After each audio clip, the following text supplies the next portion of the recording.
She was the echo of a giggle down a corridor meant for prayers, a silk slipper misplaced beneath a king's throne, the fifth bride, the youngest rose, a girl chosen not for wisdom, but for how her laughter dissolved tension like wine. And it was that same laughter that would later echo inside the tower, twisted, strangled, and unspeakably still. Catherine Howard did not walk into history. She danced, light-footed, bright-eyed, and barely more than a child, a creature of soft skin and dangerous naivety. She wore her beauty like an omen, unaware that each glance from a man was not worship, but a quiet sharpening of knives behind their eyes. The court dressed her in pearls, but beneath every gem was a noose. She kissed the air with innocence, and the air devoured her.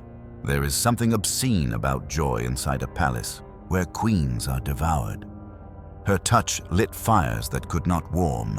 Her whispers, heard in the wrong ears, became ghosts, not of her lovers, but of herself, long before her body would be torn from its gowns and led barefoot to the block. She was not executed for treason. She was punished for reminding the old king that he had once been young.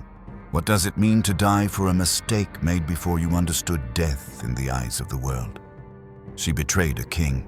In the silence of the tower, it was the king who betrayed her, and the silence knew it. The stones remembered how she begged to speak to him. One last time, not to explain, not to plead, just to be seen before she vanished. But Henry never came, not even the shadow of him. This is not a tale of justice. It is not a warning. It is the slow drowning of a girl beneath the weight of silk, silence, and suspicion.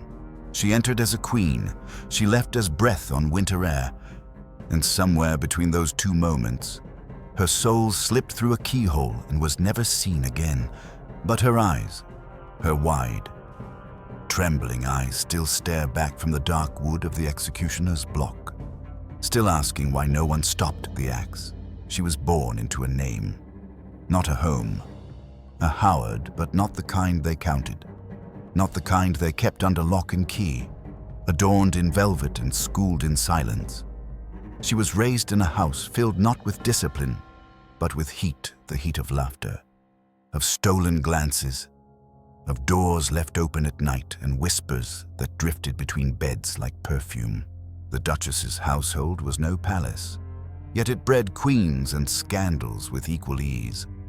Here, Catherine learned nothing of statecraft or scripture, but everything about the art of attention, how to bend the air when she entered a room, how to look upward without begging, how to smile without surrendering.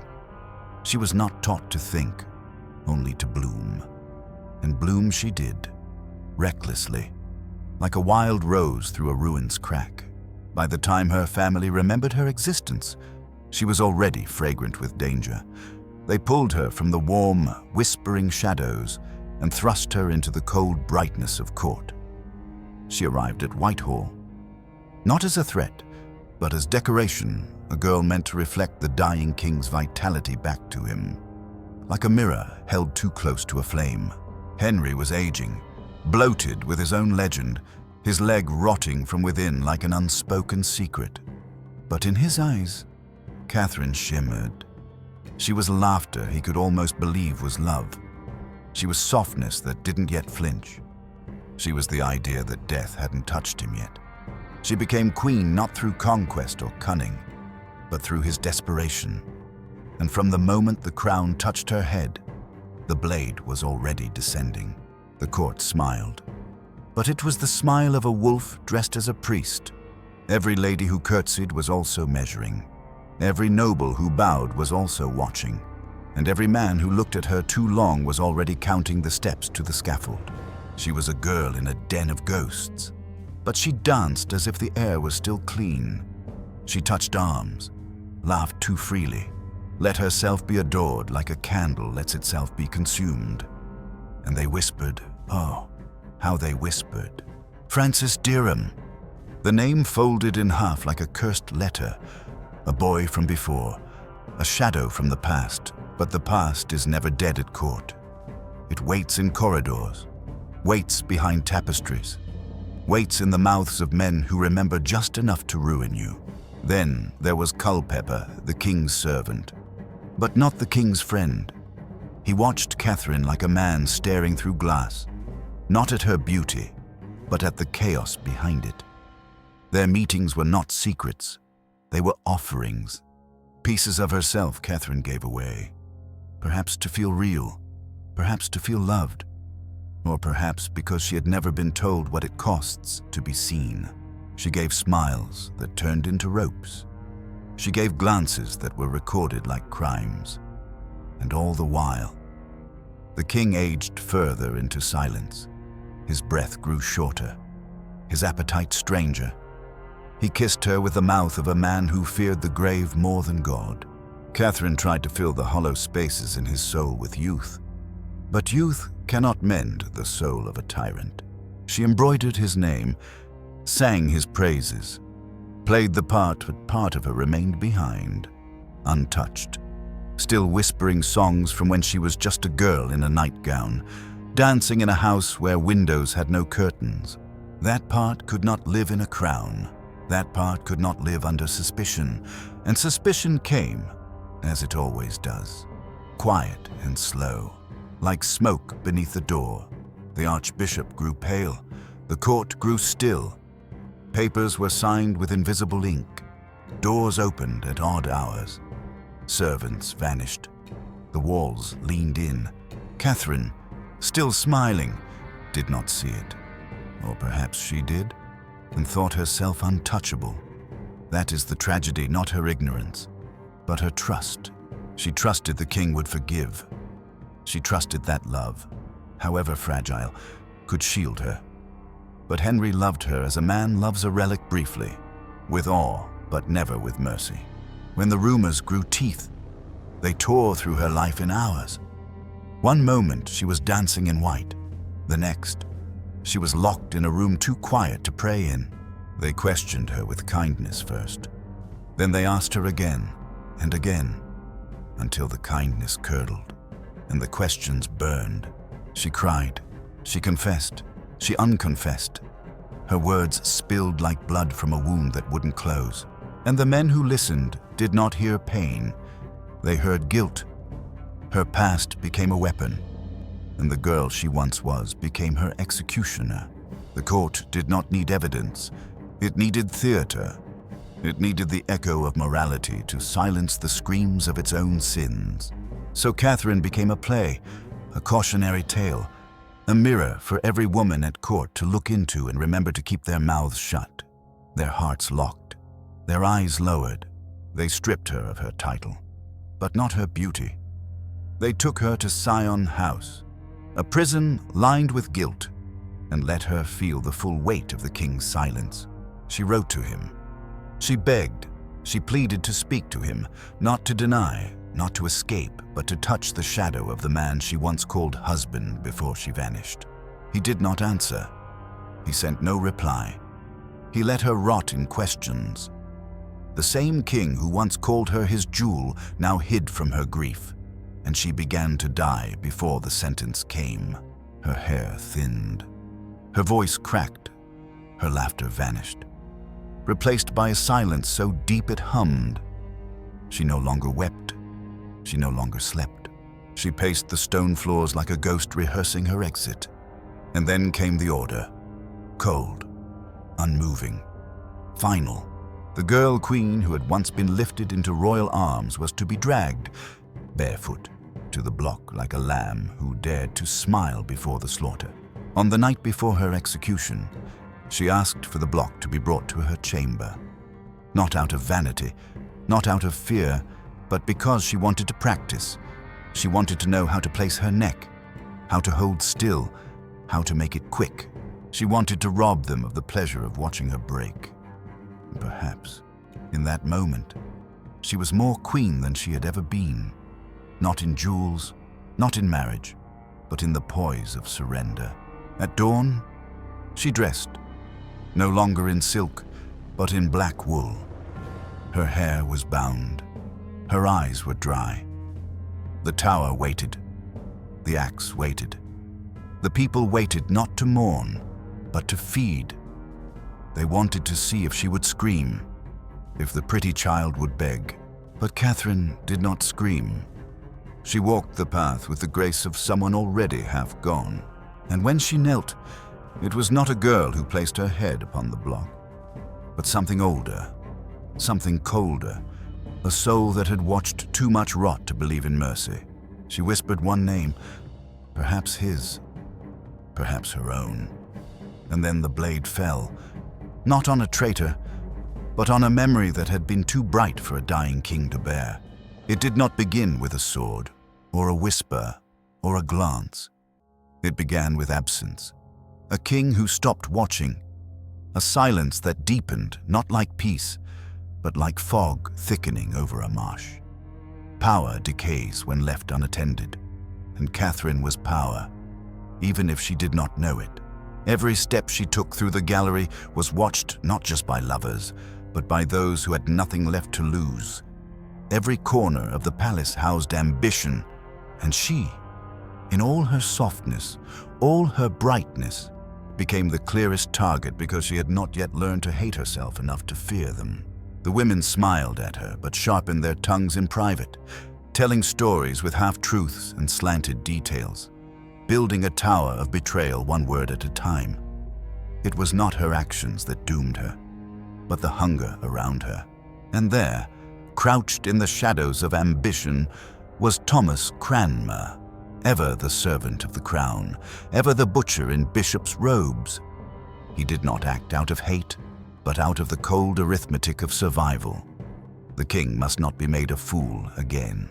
And so the court bent itself into a machine, one designed to unravel a girl like thread, pulling at every weak stitch until she came undone.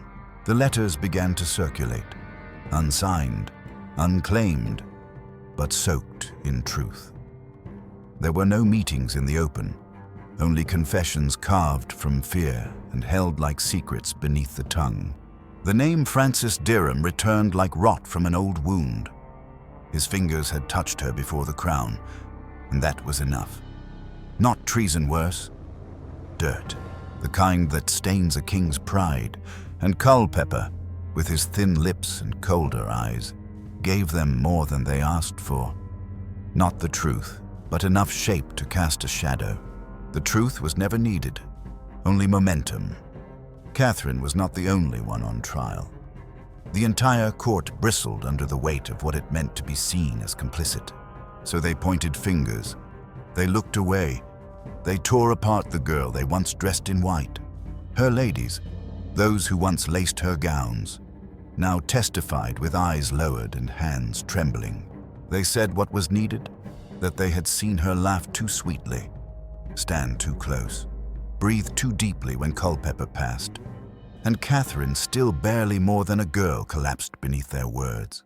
She tried to explain, but her explanations tasted like lies in a world where purity was measured only by silence. She said it had not been treason. She said it had been love. But love in a court ruled by suspicion is just another kind of crime. They interrogated her in chambers too cold to remember mercy. They asked her to name names, and when she hesitated, they named them for her. Derham was dragged in, beaten, disfigured, made monstrous by their need to turn her story into something filthy. He denied nothing, yet offered no drama. He had known her, yes, but not as a traitor, as a girl who once smiled in a forgotten house, beneath beams that creaked and whispered. But that truth did not suit the court. So they twisted it, made him her seducer, her corrupter, her reminder that the crown she wore was borrowed and her soul already sold. Culpeper was worse. He did not flinch. He spoke calmly, precisely, as if dictating the execution of a stranger. He told them he had met her in secret, by candlelight, under the weight of expectation. He did not say they had lain together. He said they had intended to, and that was enough. In a palace ruled by ghosts, intention is blood. And now the king stirred, not in rage, but in something colder.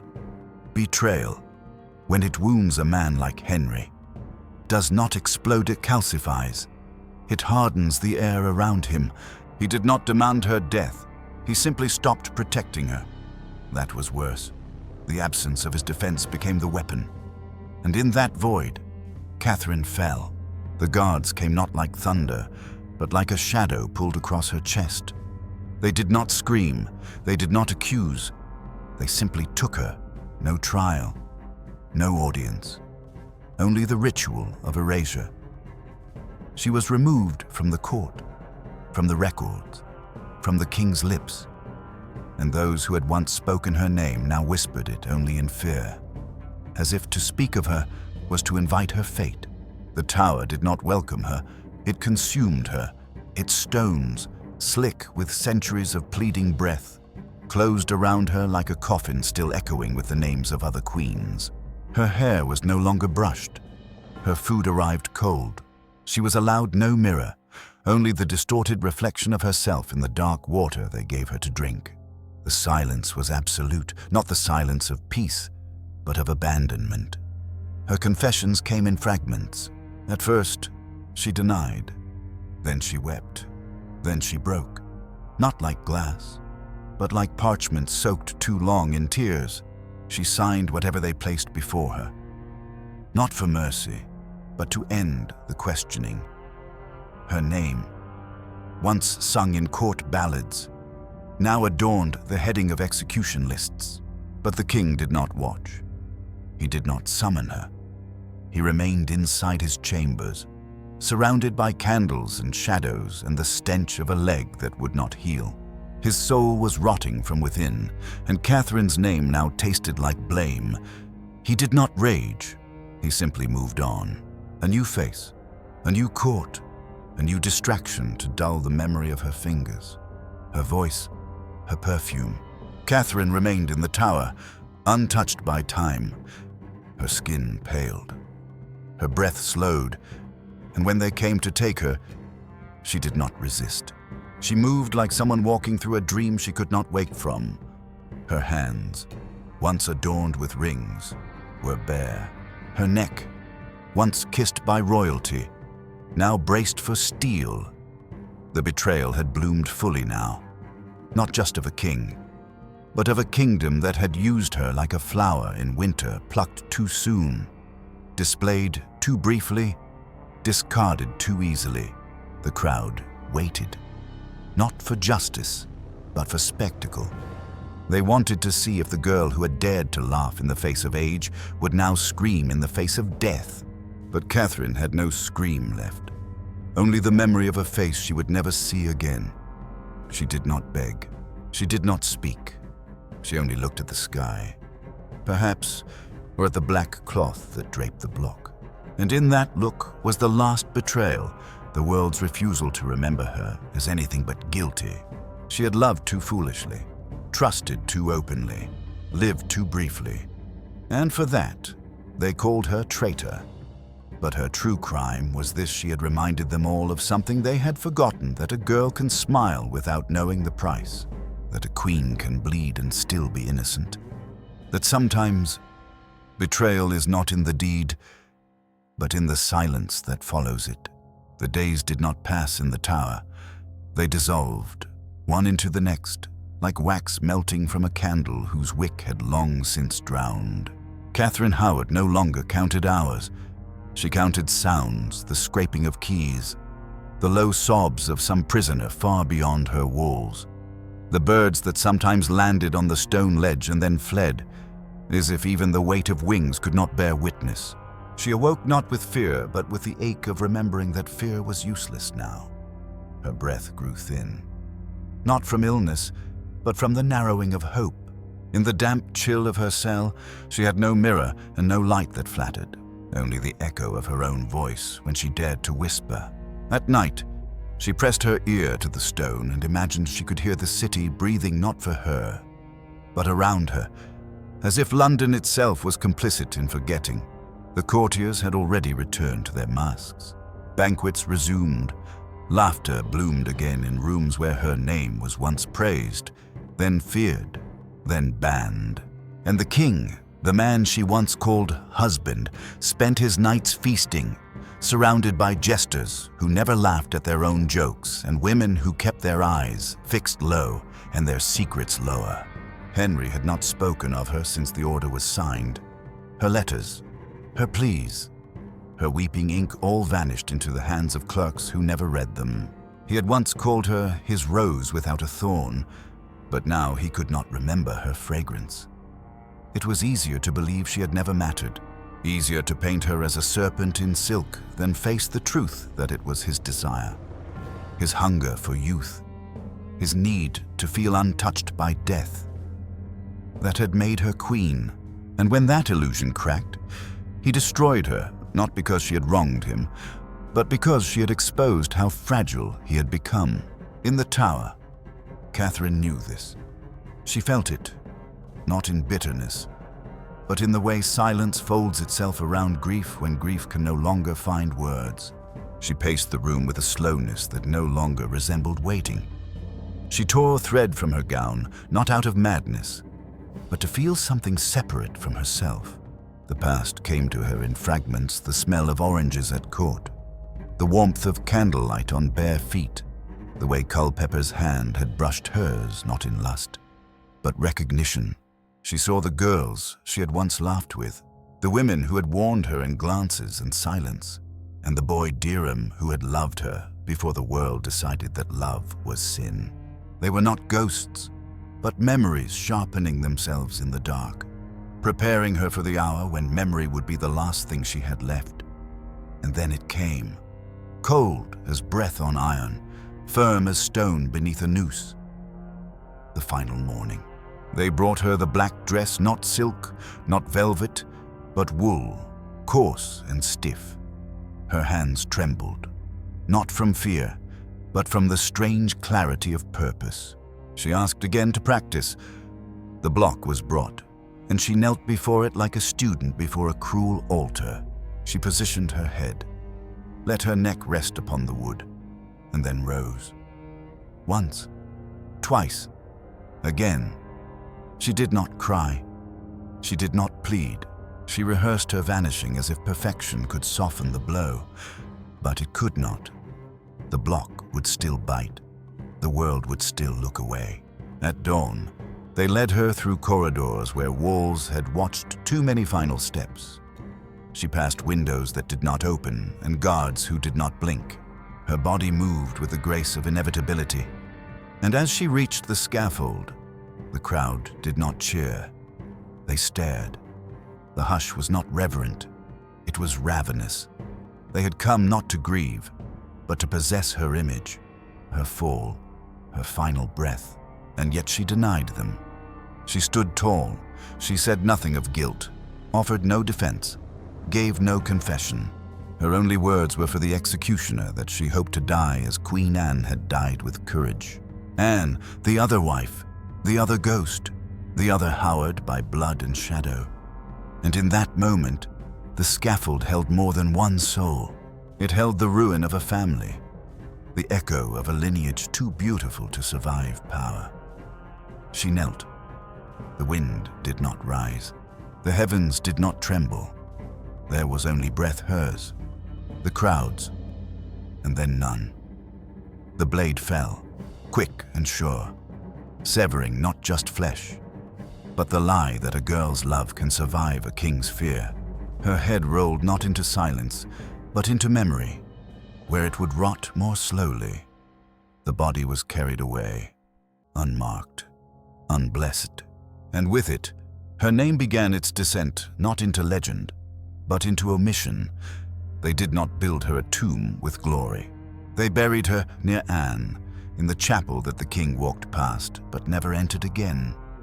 Her death was not spoken of at court. The musicians did not play. The dancers did not pause. The king remarried within months. But something lingered. In the halls she once graced, mirrors sometimes cracked without reason. Courtiers grew quiet when laughter rose too high. And the tower remembered. It whispered her steps in its stones. Let her final prayer linger in its corners. Some say her ghost walks there still. Not screaming, not weeping, just rehearsing, over and over. The way she knelt, the way she placed her neck, the way she vanished. But her legacy was not in hauntings. It was in what she left behind, not children or monuments, but a silence so sharp it cut history. She became the warning no one spoke, the lesson girls absorbed in glances, the memory that clung to silk like the scent of blood. Her story was reduced to scandal. Her name became a footnote. But even now, centuries later, her eyes remain in the minds of those who look too closely at portraits and see a question that was never answered: was she guilty of betrayal, or merely of being young? And who betrayed whom? The girl who danced in innocence, or the world that promised her safety and delivered a blade? Catherine Howard was not the last woman to be undone by love, nor the first to be destroyed for reminding a man of his mortality. But she was the one who smiled too brightly, who lived too openly, who kissed the air and did not see the sword behind it. Her legacy is not in what she did, but in how she died with clarity, with quiet, and with the unbearable weight of being seen at last. Not as a queen, not as a traitor, but as a girl who never had time to become a woman. There is no monument that bears her face, no statue where her shadow rests, only stone, worn smooth by the passage of time, beneath which her name lies swallowed by moss and dust. The axe has long since rusted. The gowns she wore have crumbled, but the silence she left behind, that still lives. It creeps along the corridors where laughter once echoed. It lingers in the breathless pause before a bride speaks her vows. It hums beneath every tale told of love that dared the crown. She is not remembered in books, not properly. They speak of her beauty, of her fall, but not of the quiet terror of knowing that your story is no longer yours, that the script is written by hands that never held yours, that your final words will be revised by men who never heard them. She was not a queen when she died.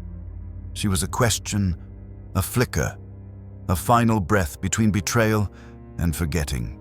And that, perhaps, is the most horrible death of all. Not the blade, not the blood, not the cold, but to be erased while still warm. Catherine Howard remains where history dare not look in the moment a girl realizes that love is not protection, that crowns are cages, and that silence is the final mercy left to women who once believed they mattered. No justice came for her. No vengeance followed. The king slept well. The court moved on. But somewhere, between the altar and the axe, she remains unfinished, unclaimed, unseen. A girl who died for a sin that was not hers. A queen who died for a truth no one dared write. And a name that still bleeds, if you whisper it slowly, where no one is listening. Catherine, Catherine, Catherine.